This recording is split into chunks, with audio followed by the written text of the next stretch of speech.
തോട്ടത്തിൽ silver collections, Thottathil arcade, opposite Sayana hotel, TB junction, Muvattupuzha. Piravom നിയോജക മണ്ഡലം UDF സ്ഥാനാർത്ഥി അനൂപ് ജേക്കബ് കുടുംബസമേതം എത്തി വോട്ട് രേഖപ്പെടുത്തി. Thirumarady vocational government higher secondary സ്കൂളിലെത്തിയാണ് വോട്ട് രേഖപ്പെടുത്തിയത്.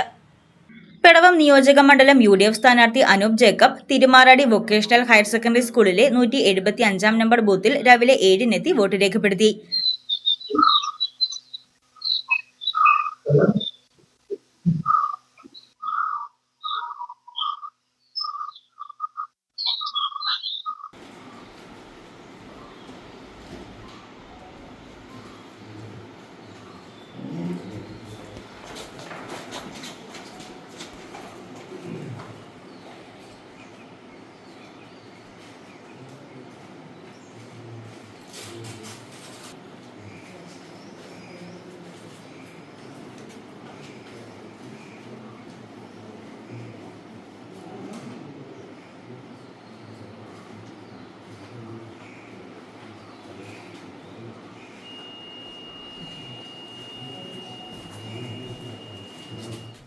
ഭാര്യ അനില അനൂപ്, അമ്മ ഡെയ്സി ജേക്കബ്, മകൻ TM ജേക്കബ് എന്നിവർക്കൊപ്പമെത്തിയാണ് വോട്ട് രേഖപ്പെടുത്തിയത്.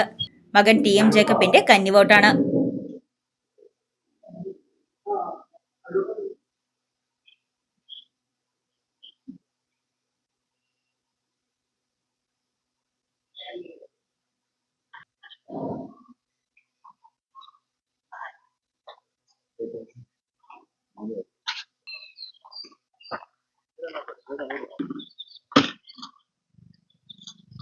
ഇലക്ഷന് UDFന് വലിയൊരു വിജയം ഈ തെരഞ്ഞെടുപ്പിലുണ്ടാവും. പിറവം നിയോജകമണ്ഡലത്തിലും കേരളത്തിലും ഐക്യജനാധിപത്യ മുന്നണിക്ക് ഏറ്റവും മികച്ച വിജയമാണ് ഈ തെരഞ്ഞെടുപ്പിൽ ഉണ്ടാവാൻ പോകുന്നത്. 100 സീറ്റിന്റെ ഭൂരിപക്ഷത്തിൽ UDF അധികാരത്തിൽ വരും. ഉയർന്ന പോളിംഗ് ശതമാനം ഉണ്ടാവുമെന്ന് തന്നെയാണ് ഞങ്ങൾ കണക്കാക്കുന്നത്. അതിനുള്ള എല്ലാ സാഹചര്യങ്ങളും ഇപ്പോൾ നിലവിലുണ്ട്. പോളിംഗ് ശതമാനം ഏത് നിലയിലാണെങ്കിലും അത് ഉയരാൻ തന്നെയാണ് സാധ്യത. പോളിംഗ് ശതമാനം ഉയർന്നു വരുമ്പോൾ സ്വാഭാവികമായിട്ട് UDFന് കുറച്ചുകൂടെ മികവാർന്ന വിജയത്തിലേക്ക് എത്തും. ശതമാനം ഏതാണെങ്കിലും വിജയം UDFൻ്റേതാണ്, അതിന് സംശയമൊന്നുമില്ല.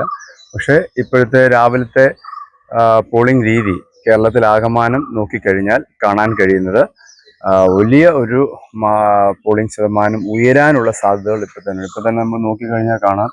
വലിയ ക്യൂ ആണ് എല്ലാ ബൂത്തുകളിലും. ഞാൻ പല സ്ഥലങ്ങളിലൊക്കെ വിളിച്ചപ്പോൾ എനിക്ക് കിട്ടുന്ന ഫീഡ്ബാക്കും അതാണ്. കേരളത്തിലാകമാനം അങ്ങനെയാണെന്ന് അനുമാനിക്കുന്നു. എന്തായാലും കുറച്ച് കഴിയുമ്പോഴാണ് നമുക്ക് അറിയാൻ കഴിയും. News desk Muvattupuzha news. എന്റെ കാഴ്ചയ്ക്ക് ചില ബുദ്ധിമുട്ടുകൾ അനുഭവപ്പെടാൻ തുടങ്ങിയത് ഈയിടെയാ. ആദ്യം ടെൻഷനായി. മകളാ പറഞ്ഞത് അഹല്യയിൽ പോകാൻ. അഹല്യയ്ക്ക് 30 വർഷത്തെ പാരമ്പര്യവും വിശ്വസ്തതയുമുണ്ട്.